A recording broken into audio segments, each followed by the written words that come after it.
Tërmeti fort godet Turqinë, jasa ishte magnituda.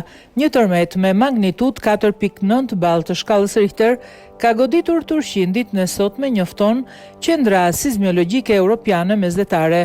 Epiqendra e tërmetit ishte në perëndim të Turqisë, rreth 3 kilometra në Sindirgi, në një thellësi prej 10 kilometrash. Deri më tani nuk ka raportime për të lënduar apo dëme materiale.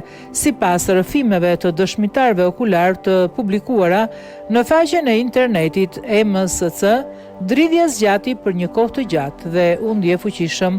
Një tërmet i fortë ndodhi në atë zonë në fund të tetorit, ku një ndërtesë e dëmtuar nga tërmeti Gushtit u shem.